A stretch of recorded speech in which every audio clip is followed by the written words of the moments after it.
Okay, we are live. Welcome everyone to Open Source Mentorship session number 4. And today we are going to discuss multiple things actually. When we started off, we realized that, there's an easy way to find out which causes we want to work with. But as it went on, we realized that there is not just one cause, available to us, which we can work on in a particular week or on a particular day. So this week, at least, we are trying to work with 3 causes. We're going to discuss 3 causes. And hopefully in the future, we try and stick to one, but I think it might add some, variety to the conversation also. So if you guys have any feedback related to it, please do share with us. What would you prefer us to do? Take multiple causes in the same, session, or we can do, one cause per session and then see how it goes forward from there. And because there were multiple sessions, multiple causes that we are targeting this time, so we were not able to invite any particular mentor for this. However, what we have decided is when we invite a particular mentor, that particular day, I think we can stick around to one cause, which will be productive for the mentor also and for the entire conversation as well. Okay. So all of you who have joined us, it would be great if you can share the link, YouTube link, to your friends over WhatsApp or other social media platform, whoever is available and would be willing to join. We would love to have a conversation with you all. Okay, now let's begin today's session. So we are discussing 3 days today. Ritisha, would you like to start as to which are the 3 days that we're talking about and which one fell, which one was observed earlier as compared to the other 2? Okay, so we are addressing 3 causes today, which were based on 3 days, which is International Equal Pay Day, which was on 18th September. Then we are talking about the International Day of Peace and the International Day of Sign Languages. So International Day of Sign Languages is today, if I'm not wrong, and the International Day of Peace was on 21st September. Excellent. So, Ritisha, what are you going to talk about today? Okay, so I'm going to talk about the International Equal Pay Day. Okay. And what about Yashmit and Mahesh? What topics will you be talking about? So I'll be taking up the International Day of Peace on 21st September. Yeah. And the last one, I would be picking up the last one, which is the International Day for the Sign Language. Okay, excellent. So let me just share my iPad screen also, and we'll begin with. Yeah, so let's go, I think, chronologically. So Equal Pay Day is the first one that we observed on 18th of September. Let's do that first, and then we can move to the other 2. The next one will be International Day of Peace, and the third one, 23rd September, Sign Languages. All right. Okay, so Ritisha, tell us about Equal Pay Day. What does it mean, and why do we need an Equal Pay Day?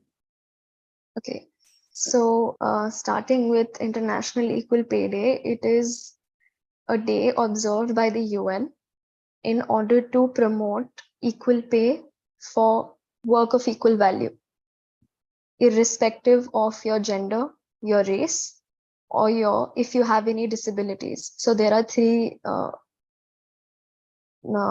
concepts on which discrimination happens based on gender, based on color, and based on disabilities.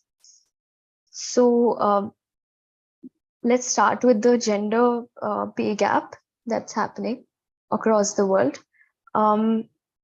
Women are paid 20% less than men globally. And this is according to the 2022 data. So plus, if in simple terms, if we talk about it, women earn 77 cents for every $1 a man earns for the same job. So there is a pay parity, and this is happening globally. It's not just one country, and very few, like over, I think 200 countries, only 2 countries have been able to find a solution for this problem, which is Iceland and Rwanda. Interestingly, Rwanda is a country in East Africa, and it has reduced this gap like immensely. Initially, the condition in Rwanda was that women didn't have rights. Women weren't allowed to speak in the public, or they weren't allowed to give their opinions. They weren't allowed to open bank accounts without the authorization of their husbands or male members of the family. But in, I think, 1970s, there was a genocide that happened in that country. And it was 1994, 95. Yeah, okay.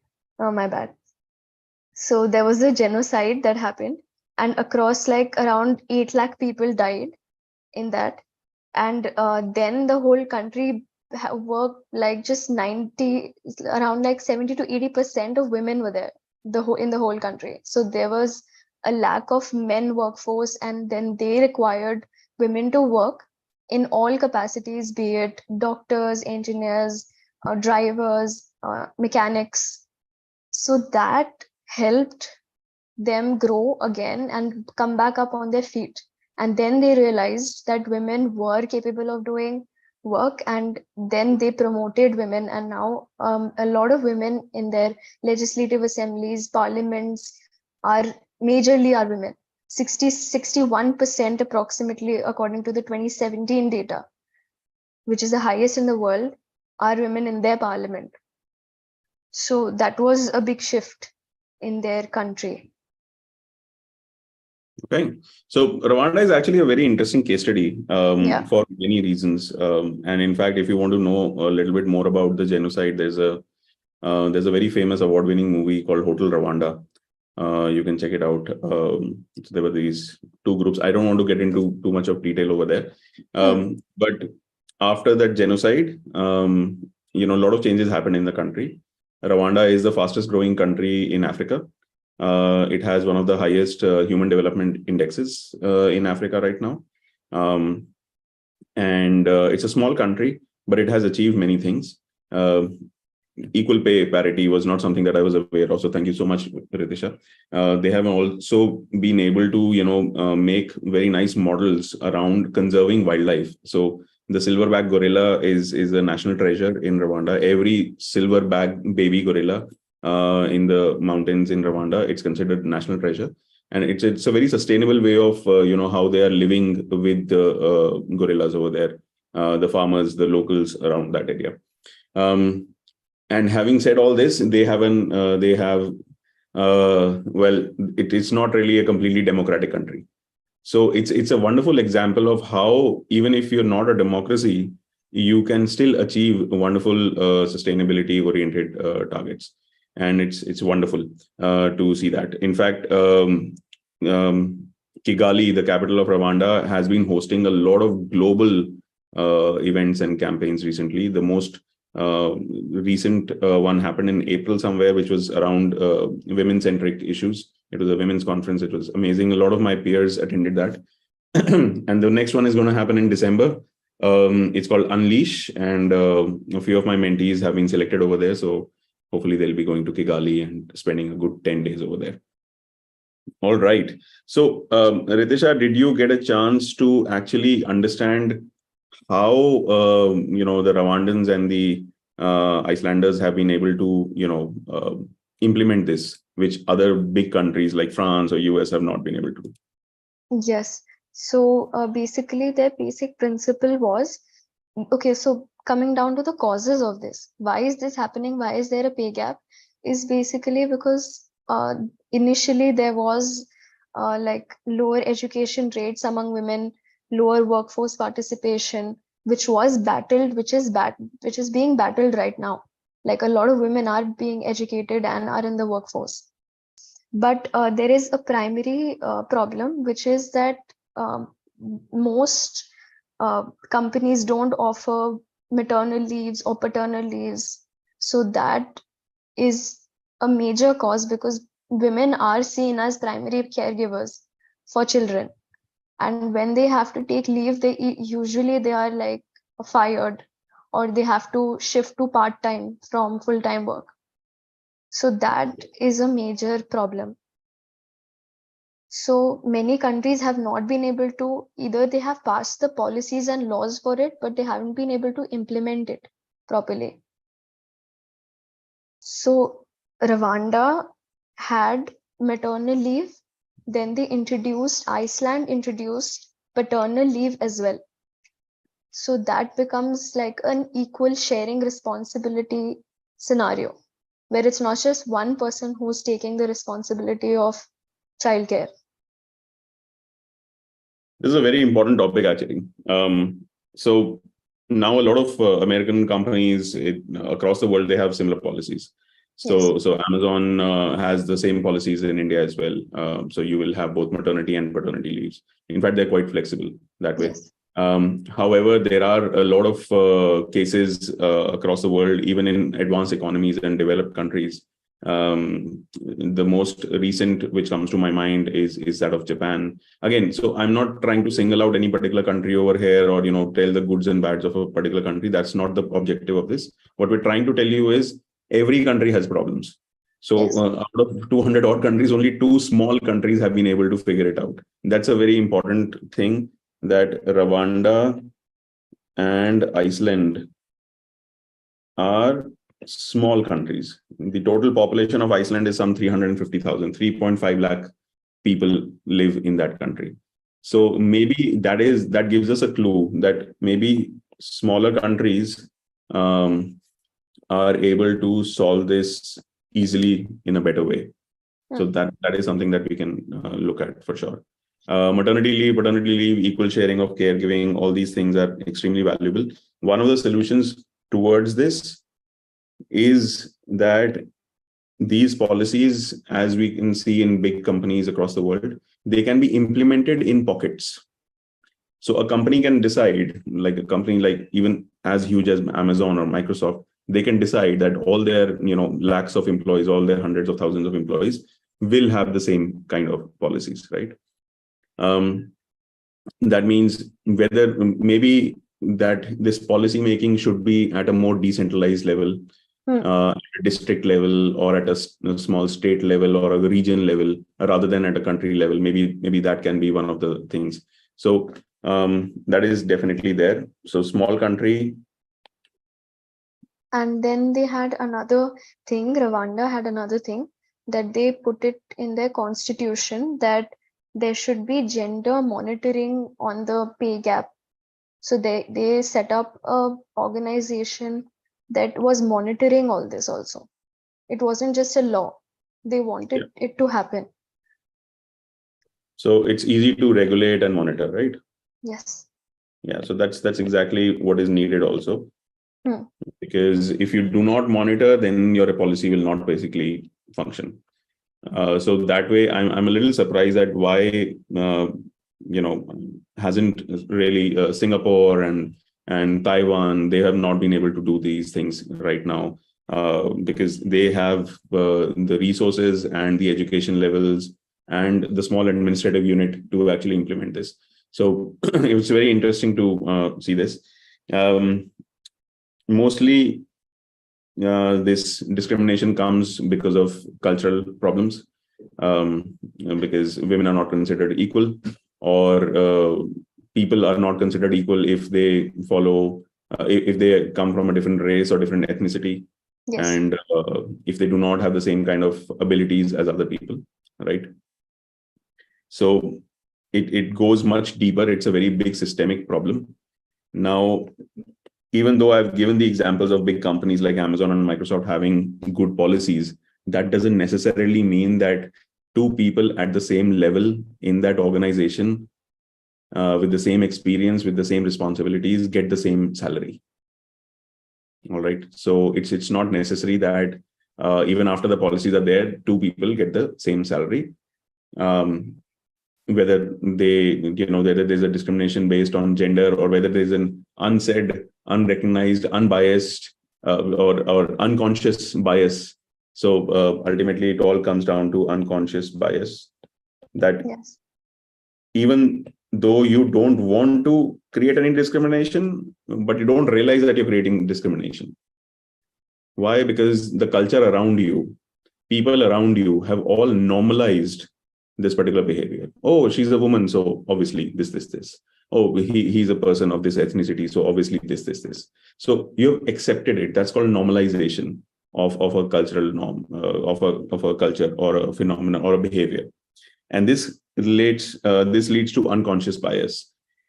If any of you is interested in this particular topic about this, then on LinkedIn, there are a lot of free courses, a lot of free learning courses available on LinkedIn, which will tell you about unconscious bias. So that you realize, oh, this was unconscious bias. I thought it was normal, but it's not.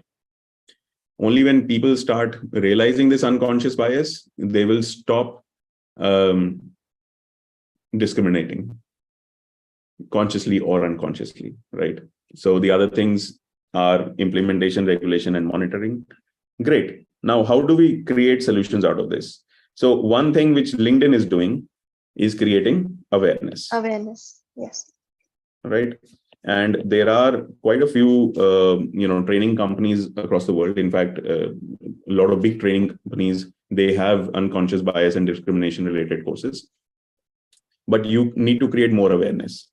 I still don't see a lot of awareness being created, at least in a country like ours, in a country like India. I have never really seen any particular training being done on gender equality and unconscious bias and all those things. So there is a huge scope for people who are interested to do these things at schools, universities, and other educational institutions. Only if we try to address this problem from a very young age, only then this bias will actually go. So there is one solution. There is a lot of scope. There are a lot of things to do in this. This awareness, this basically equal pay will also, you will see, overlap into multiple other areas. One of those areas is sexual harassment also. So you will see there are a lot of policies in place right now. In India, this policy is called POSH. And this particular policy has to be implemented in all major institutions. They have to have dedicated people responsible for any sexual harassment or abuse happening in the campus or in the office place, in the workplace, and so on. So you will see that this awareness solution that you are creating will not only talk about equal pay, but a bunch of other things. However, there is a flip side to this also, because a lot of people, and this has been now proven through various case studies in courts and so on, a lot of people misuse or abuse these things as well, where they just use things like sexual abuse to accuse other people for their own malicious reasons. So you can actually create more tools and solutions related to that as well, where all these things can be managed. So one is awareness. The other one, as we said, is implementation, regulation, and monitoring. So can we create solutions around monitoring?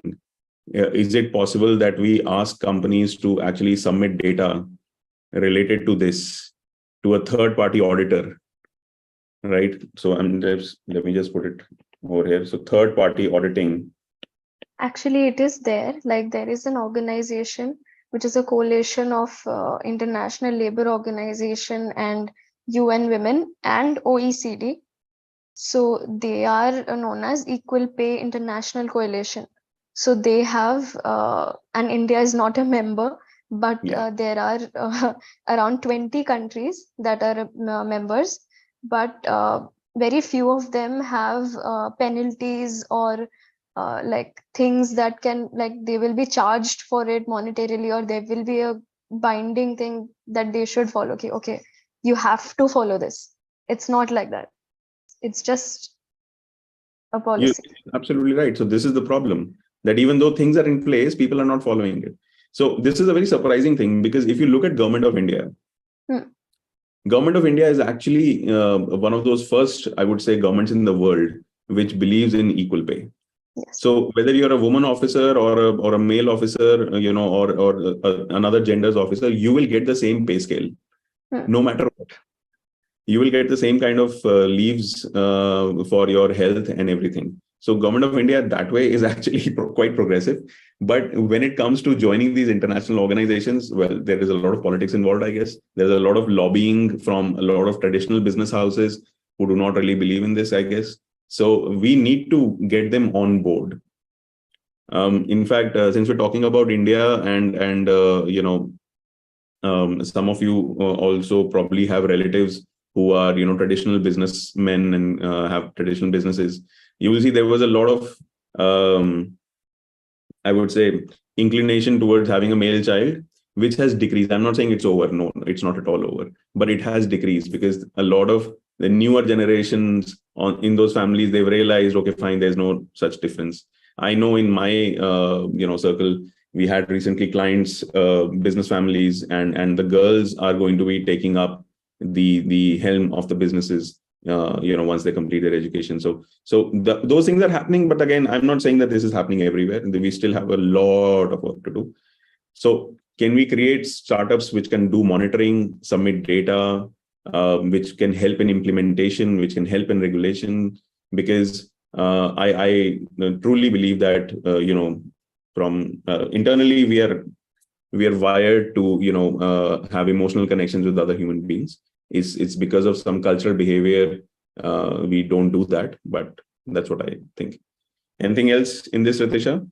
So as a part of the solution, we can also, it's just an idea that I have, that there can be startups which can create AI tools which monitor or have some kind of factors or something by which they can measure if the work is equal, and if they measure that both the work things or jobs are equal, responsibilities are equal, that person should be paid this much in their own currency.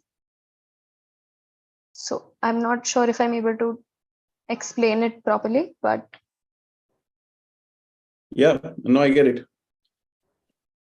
The only challenge in this, the problem that we need to solve in this is AI depends on the data that we supply AI. Right. So if nobody's going to report about it, then it's a problem. So, and that is why these regulatory bodies exist. We keep on seeing every year there is one scam or the other done by a lot of companies, financially speaking. And it's not just in India, it's in every major economy of the world, right? So why are there regulators which those regulators keep you in check? In fact, there's this very famous AI thought leader. His name is Andrew Ng. His name is Andrew Ng, and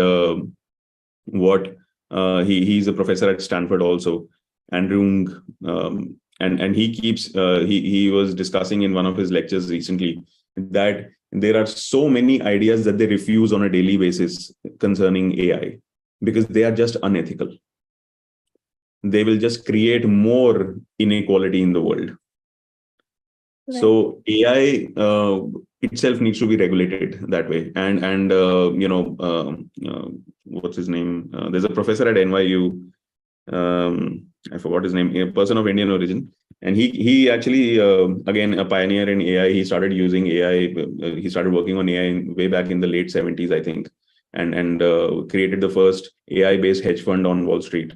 What he suggested was that all the social media companies, they need to submit an audit report just to see that, where all they created bias, where all hate speech was promoted, where all negative emotions and all these things were promoted. So he suggested that. So what I'm trying to tell you is that even AI and all these advanced tools need regulation.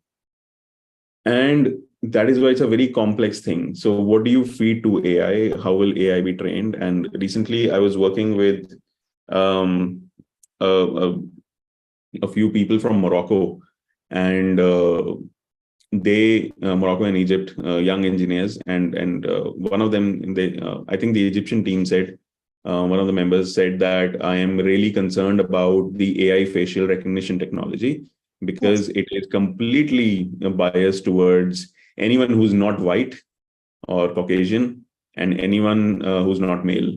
All right. In fact, it's a term which is used nowadays. It's called pale male data. So anyone who doesn't fall into pale male data, AI is against you. They will, flag you. You will have trouble at airports. You will have trouble at various places and whatnot. So a lot of things will be done over here, but brilliant idea, because if we do not work on this, then we are just not utilizing the power of AI in this. It could be I do have some opinions on to basically after listening to all this. We talked about how the organizations LinkedIn through the courses creating the awareness, and there is WASH also, the policies.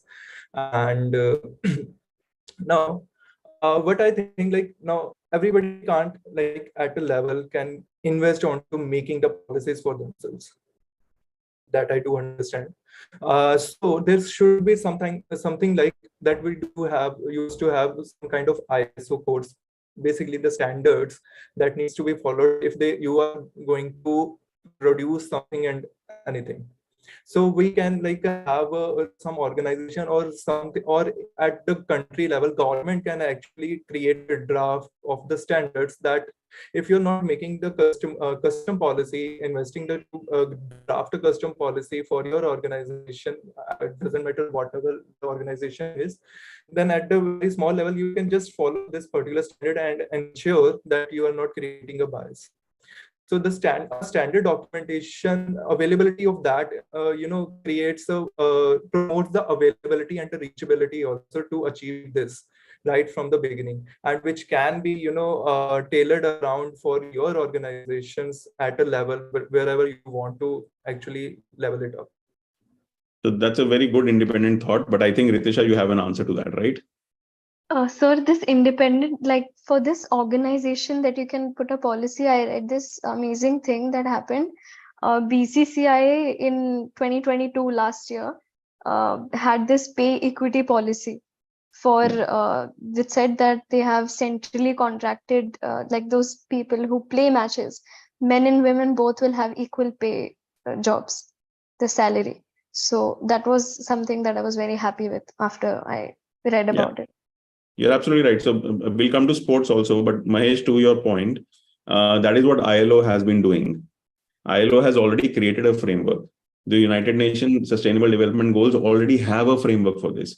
In fact, I think there is SDG number 10, reduce inequalities, and there's SDG, I'm forgetting which one, but it's about gender equality, I think. 8 right? and 5 also, I think. Yeah, so 5, 10, and 8 is, I think, decent work and economic growth, correct? Yeah. There are already United Nations and Sustainable Development Goals have already focused on this particular area with 3 SDGs dedicated to it in different, targeting different aspects. So those things exist, but the problem is the governments of the world and the corporate entities of the world need to implement that. And that is something which is not yet happening. So it is not happening because of, whatever internal reasons they have. So good discussion, guys. I think otherwise we will not be able to move to the next topic. Maybe having multiple topics was not a great idea after all. Maybe we should stick to one topic. So that's the learning curve. Okay. If you guys have more points, tell me, because I think we can continue with this. It's okay. I believe yes, I do have, but I believe then it will be we will be short of time for other topics. I don't know. Okay. All right, then Yashmit, you begin. 21st September, International Day of Peace. Yeah, so I believe this discussion on International Day of Peace will also relate back to the SDGs and somewhat to the discussion of equal pay. So yeah, I mean, it's a continuous discussion. So International Day of Peace, just a few simple facts. So we've been celebrating this day since 1981.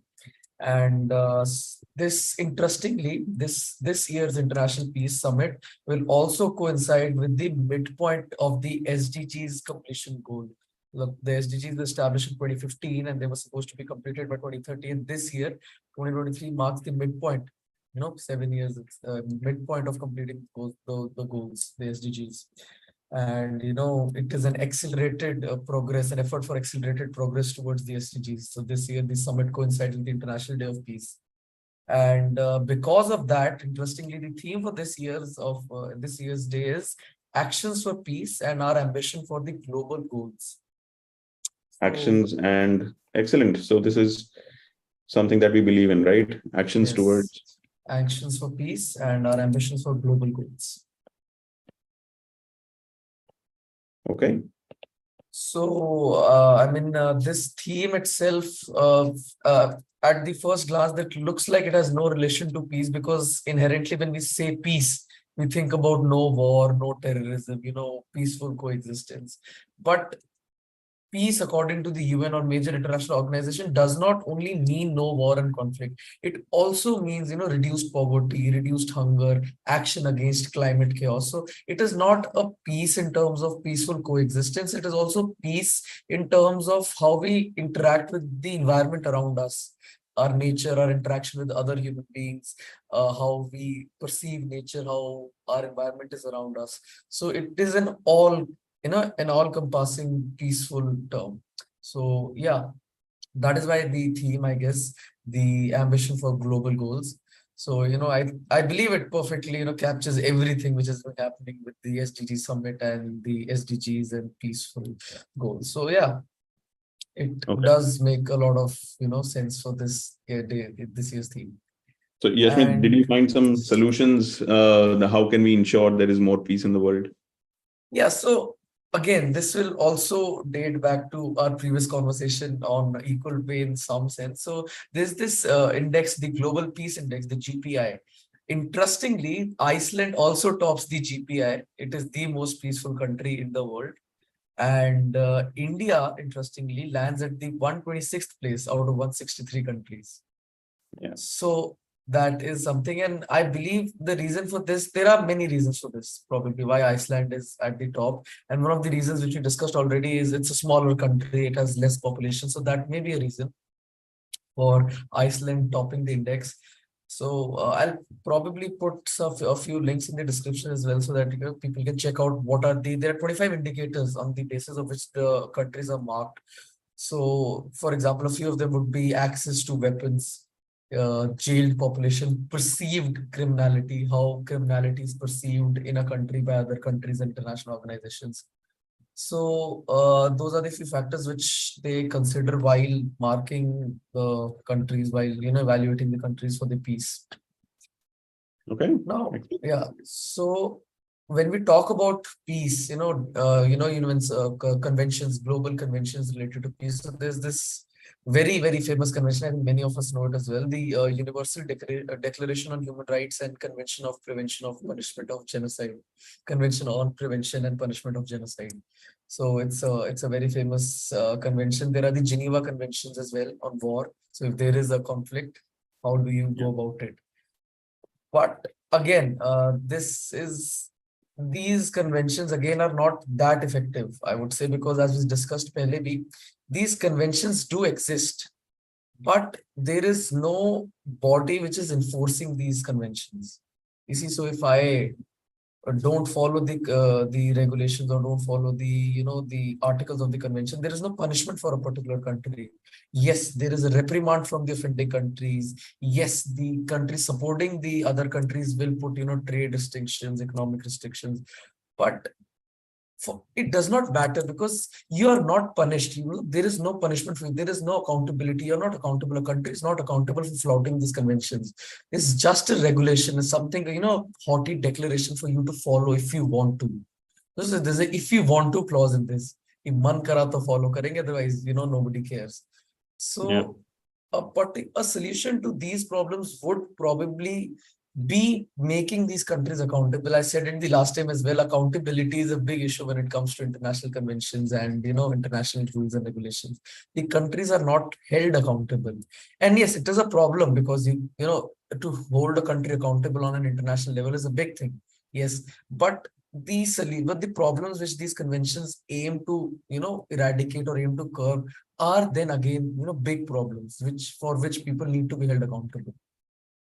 So I believe someone looking to find solutions to these problems, the solutions to ensuring there is peaceful coexistence, could actually aim at these particular problems, how to make countries accountable, how to ensure that, okay, for even a 1% chance that there's a conflict, how can both countries resolve the conflict with peaceful talks, ceasefires which actually cease the fire between countries, which actually are enforceable.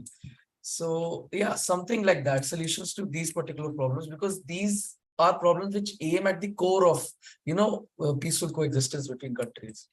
So yeah, and interestingly as well, another point which I found was this year's International Day of Peace also aims at encouraging the youth of the world, the global youth, to be ambitious to achieve peace, because in the coming era, in the coming years, it is going to be us, the youth, who can actually frame these rules because अभी जो चल रहा है उसको खत्म करने में बहुत टाइम लगेगा, to counter everything that's happening right now. It will take a lot of time, but the future regulations, the future conventions, if they're made waterproof from the beginning, from the starting, if they're made in such a way that they can counter the problem of terrorism or conflict and war, then it will obviously be more pragmatic. So yes, International Day of Peace 2023 also aims at encouraging the youth to be more ambitious for peace, to fight for peace, to make a future which is peaceful for them and how they want it. So yeah, that is something this Peace Day was all about. So basically, the United Nations have told you guys to act on it, right? Yes, United Because Nations have told we can't do it, you should do it, huh? Yes, not trying to pawn off responsibility, but trying to gather more people. Okay, just come out and just show support for peace, because we will have you have a stake in the global politics and the future that's upcoming. So yeah, they have told us to be more proactive in this. That is excellent. Mahesh, Ritisha, you guys have any inputs on this? Yeah, so firstly, yes, calling out to the youth by the United Nations. So it's very interesting and motivating also somehow. Yes, if for the future, we have to take up the step and do the things around it. But as Yashmit has put up forward all the points, I realized that, even in our last discussion over the Ozone Day, somehow we realized that there are bodies, there are international organizations, bodies that who are actually drafting the policies and monitoring it, but there is a lack of enforcing that policies. And again, somehow it was observed that there are conventions and everything, but there is a lack of enforcing them, which will actually provoke and somehow force somebody to actually follow that. The rules can be made, but enforcing them is a big thing. Now, but just in contradiction to that, now there is a IMF also, International IMF also. Now, they have a ranking based on various factors of the countries. Now, these rankings actually affect the countries. Will they be able to take funds from the IMF or not? Yeah. Which is a very critical thing for any country.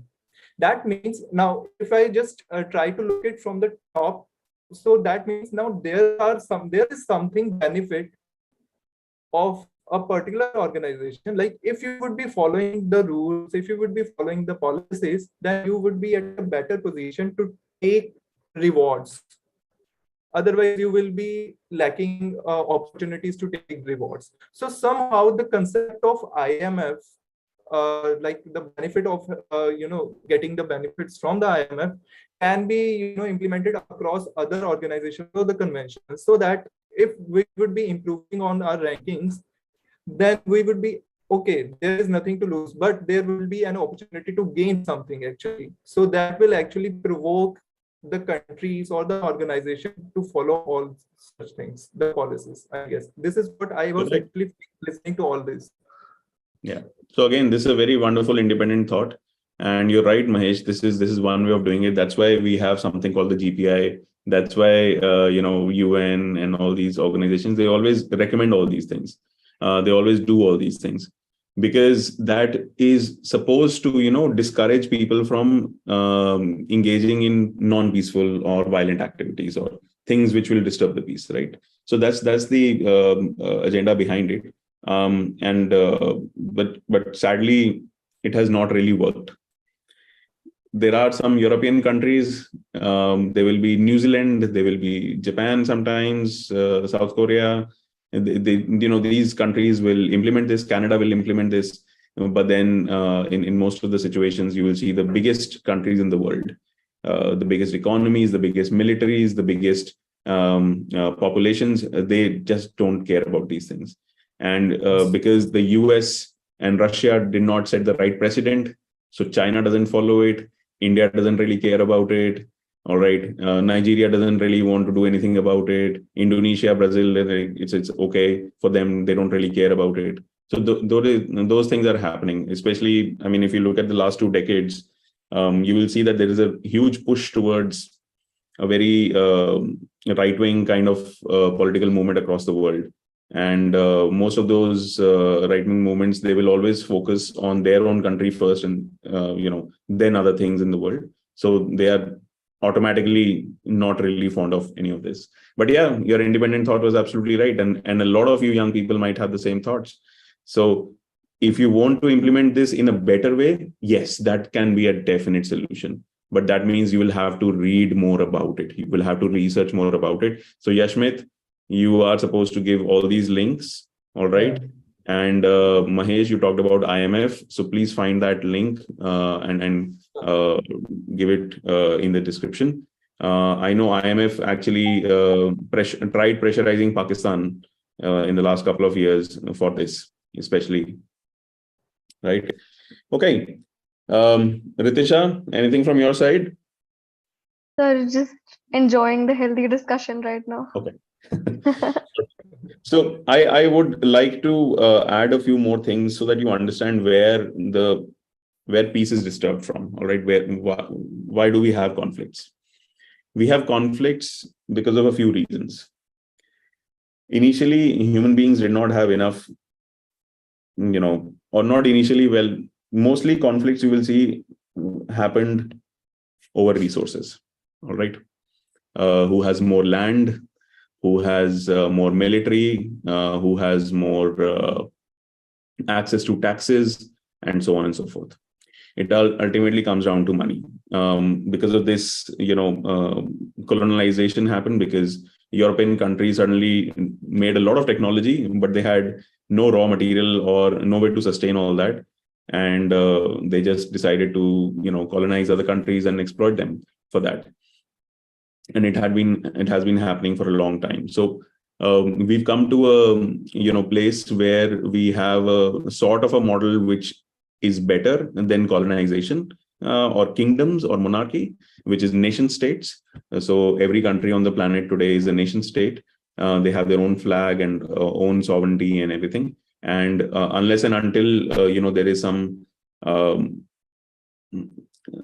there is no rational reason for war. So unless and until some of the irrational reasons come to force, no country basically attacks another country.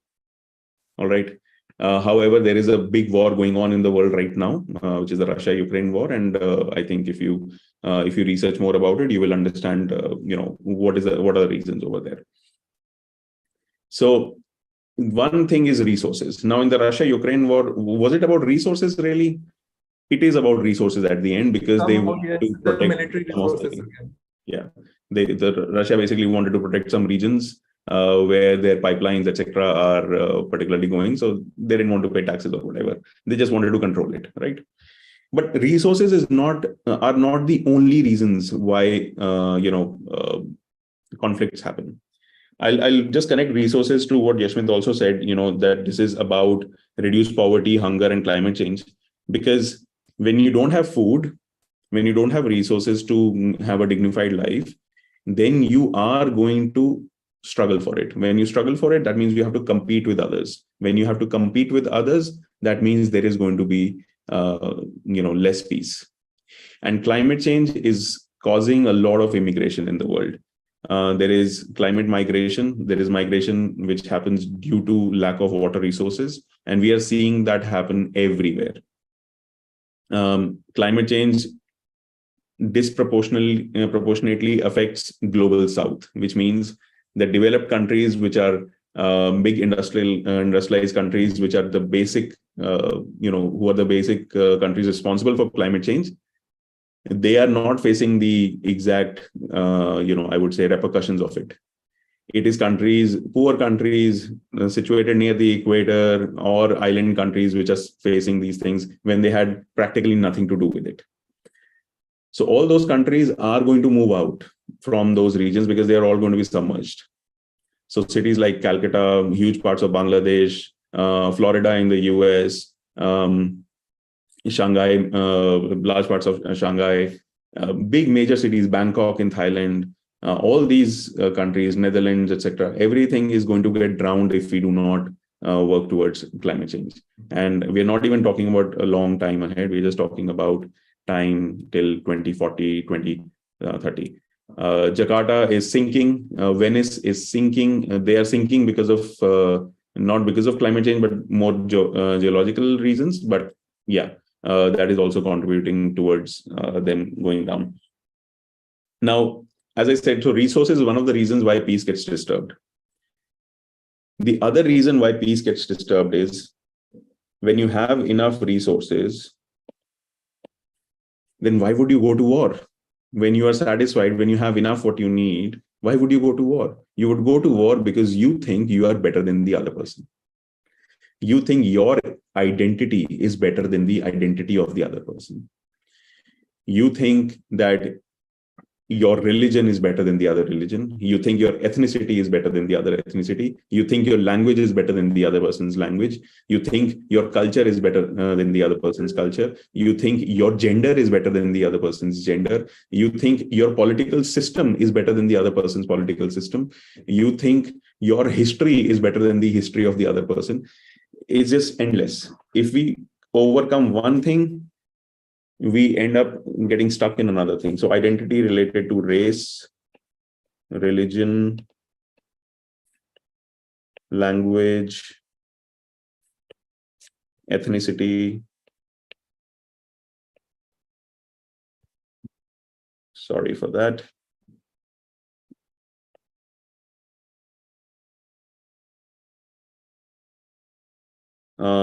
Language, ethnicity, and then history,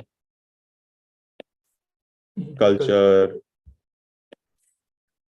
And we can see this happening a lot in the world today.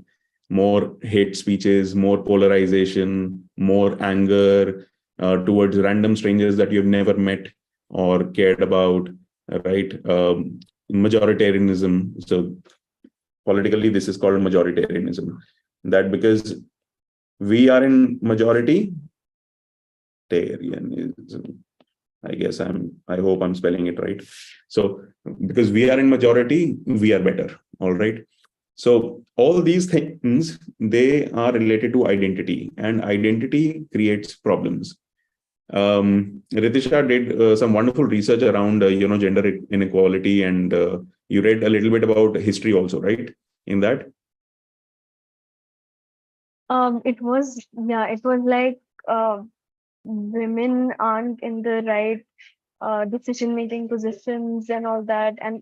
But historically, women have been, the people who are protecting the environment, the climate, the Chipko movement that was there. So that was way before the 21st century. Yeah, exactly. So women, historically speaking, actually 3,000, 4,000 years ago, they were complete equals. They had all the powers that you would imagine a male having, political, property, etc. But after some climate change which happened around 3,600 years ago, I think. Right, Ratisha? Or maybe older. I think you're right. Yeah, so probably we'll invite Zach to describe that once. There were some tribes which, migrated from the Asian steppes, grasslands, towards Southern Europe, towards Middle East, towards India. And they brought with them very narrow-minded kind of cultures, because of which we are still facing gender inequality. So gender inequality is also related to identity, because men just generally think they are better, right? And then they will justify those things with the help of religion, with the help of ancient texts, with the help of misinterpretation of philosophy and spiritual texts, and so on and so forth. So unless and until we take care of this, we will not be able to move forward. There's a very, very, very interesting book, if you guys want to read. It's called Argumentative Indians by Amartya Sen. Amartya Sen is a Nobel laureate in the field of economics. So pretty sorted, pretty well-researched book. I think it explains a lot about identity, a lot about it. How do we tackle identity? How do we tackle this is the major question. I believe you always talk about global citizenship. So this is one thing, because a country gives the identity. Now, if it becomes global, then it becomes more unified. You're right. So one of the things that I have been working on for a long time is global citizenship. And if you just type global citizenship on your search engine, Google, Bing, whatever, you will see that there are a bunch of organizations based almost out of every corner of the world. There are organizations based out of the US, out of many countries in Europe, a couple of organizations in India. They all talk about global citizenship, that we are citizens of this one planet. So as I said, that temporary fix of having a nation state did help in bringing a lot of peace. In fact, if you just compare today with our history, you will understand that we are living in the most peaceful times ever. We're living in the most peaceful times ever. So the temporary fix of nation state has worked, sure, but I think it has reached its utility. It has reached its end. And there have been experiments with global citizenship across the world. So EU citizens, they can travel freely. It doesn't really matter which country of which 30 odd countries EU has, which country you belong to. You can travel freely, you can work freely, you can express yourself, you can marry each other. There are no borders for you. India doesn't really have borders with Nepal and Bhutan, right? Free movement is there. Japan, South Korea, Taiwan have free borders. Yes, even though these three countries are extremely different culturally and they still have that healthy rivalry, but they have free borders. You can move freely. If you are a Japanese citizen, Korean or Taiwanese citizen, you can move free. Similarly, USA, Canada, Australia, New Zealand, and you will see examples of this in some ASEAN countries also. ASEAN countries are Thailand, Laos, Vietnam, Cambodia, Malaysia, Indonesia, Brunei, so Southeast Asia basically. So you will see that there are some arrangements between these countries also for free travel. So we have already been doing this in pockets. We are already doing this in pockets, but we have to do it bigger, in a bigger manner, right? In fact, for this, I will recommend that you also listen to my podcast with Robinder Sachdev. It's Such Conversations Matter, season 1, I think episode 17, if I'm not mistaken. So you can listen to that. We have had a big conversation around it. So how can we improve global citizenship? How can we reduce, boundaries and borders?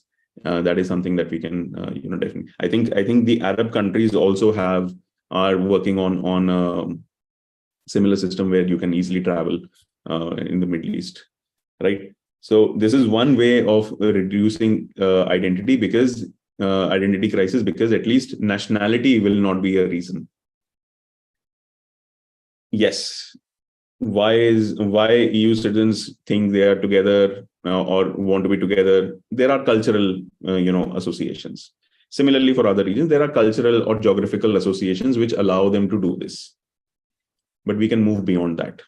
We have to move beyond that. That is one. The other thing, identity related to resources, wealth inequality is a big problem in the world. And I think Russia is the most unequal country in the world. India is in the top 5, I think, maybe second or third. So you will see that less than 1% of the population controls almost all the resources, or 50% of the resources of the country or the wealth. That is not how it's supposed to be, right? And the countries which have the most equal wealth distribution, there is no country which has equal wealth distribution. It is just not possible. But you will see Scandinavian countries,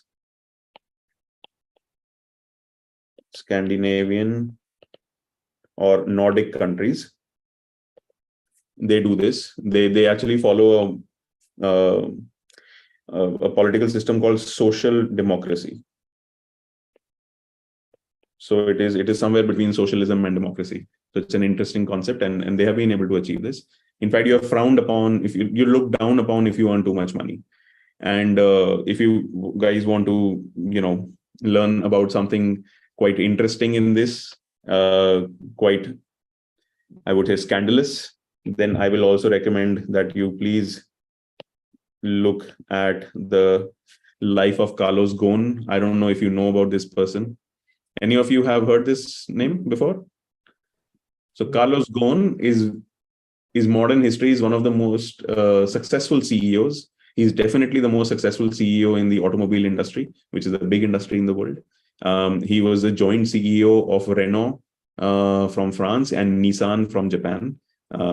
He's the one who actually suggested this idea. Now there's a 4-part series on his life on Apple TV if you have access to it. So that is another thing. He was jailed in Japan, not because he did anything particularly wrong, but because he wanted to earn the same amount of money as CEOs in the US do. Whereas both in France and in Japan, you are looked down upon if you earn too much money. Because then, you are creating inequality. France, as we know, is the modern country which has given the modern concept of equality to the world. All right. It's not the first country, it's not the first culture, but it is the modern culture where we read history and everything. So if you earn too much money, you're looked down upon. Japan, if you earn too much money for yourself and you're not, that means you're taking money away from the company or other employees. That is what their concept is. So in both these countries, even though he's extremely successful, but they did not like what he was doing. So he was jailed for legal reasons, yes, but how they treated him was a different matter altogether. Essentially, what he did was he finally escaped from Japan, which became a very big international embarrassment for the country and exposed their quite old ways of justice. At the same time, it was a big embarrassment for the French. So when you talk about wealth inequality, Carlos Ghosn is a very good example of this. As I said, there is no perfect formula for this. So if you are in France or Scandinavian countries or Japan, yes, sure, there is a cap. But people have found ways to navigate that also. Otherwise, if you're in a country like India, Nigeria, Russia, then you're just making money and controlling everything because you have money, politics, etc. So unless and until we have wealth equality, we have equal access to resources, this is not going to go away. which again brings me to a radical thought that I particularly believe in, that there should be no money in the world. So can you come up with ideas on that? That'll be interesting.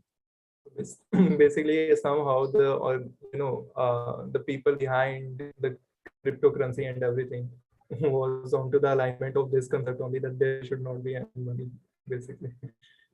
Yeah, that was a good experiment. So you will be interesting. It will be interesting for you to know that cryptocurrency, Bitcoin, basically originated. There was a white paper which was published in 2009 or 2008 after the subprime crisis in the US, because they realized because of some people's greed, the entire economy and millions of people suffered. And they said, so even the Federal Bank of the US is not able to do anything about it.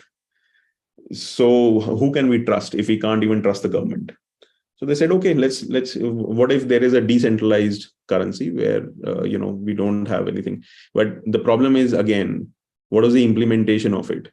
People created a business model around it, and then it basically became a big con artist or scam, which everyone has lost a lot of wealth over, especially in the last 2 years. Till 21 was the peak of it. And if you have heard of companies like FTX, you will know exactly how people were cheated. So Vihan talked about it, right, Ritisha and Yashmit? Vihan talks about it in his SCM Youth Talk. So let's give the link of that also in the description. I think we have run out of time. We could not discuss the sign language day. A bunch of my mentees have been working on it, especially from the MENA region, Middle East, North Africa. They have actually developed apps on this. AI can now translate sign language into, I would say, regular language. I don't know what is the right term for it. Whatever we understand, basically. So it's just a translator, like Hindi to English, then sign language to any language, basically. Exactly. So sign language to any language and any language to sign language without having language barriers of any kind. So there are AI tools already available on that. 23rd is the sign language day. Any questions, guys? All good? Yeah, all good. Like it was again a healthy discussion, and somehow like I will again just highlight the fact that whatever the issue that we are talking about until now, that there are organizations and conventions and who is actually talking about it, building up frameworks or policies, but we need to find out a way also to enforce it out, basically in a much better way that ensures the possibility or the probability of enablement, just increase the probability of the enablement to a much higher level. And the rest, the piece, yes, I believe it's a very dynamic topic, and the only way is to keep on experimenting the various models and keep on learning from the other model that is being implemented, as you just talked about. Like in some countries there are things, so we can just learn from it and make the model and improvise from gradually, step by step. We cannot just think of it as a one short solution. Okay. What about you guys, Ritisha and Yashmit? Sir, I think we discussed so many things today under these 2-3 topics. It was about peace, economic disparity, gender pay gap, wealth, the whole thing about Britishers' colonization in India, the laws, the policies, everything. So it just comes under one umbrella that we can't have one solution, agreeing to what Mahesh said. And as a whole, as a humankind, as a race, all of us should be supporting each other rather than pulling each other down. Ki, okay, this is competition, I am best, I am better, you are not there yet. Okay, comparing, competitiveness. So it's better we help each other rather than, Yeah. So I believe all of our discussions, the equality, gender pay gap, the International Day of Peace, even the ozone discussions, all of these link back to one particular thing. This. So I'm in awe of the SDGs right now at this point in time, because all of our problems, all of the causes which we're finding, all of them have their solutions, hidden in the SDGs. So anyone who's trying to find solution to these problems should, find ways to enforce these SDGs, because these SDGs are all encompassing, they cover everything. So I believe SDG implementation is one of the most important goals for any person looking to solve world problems. And it's been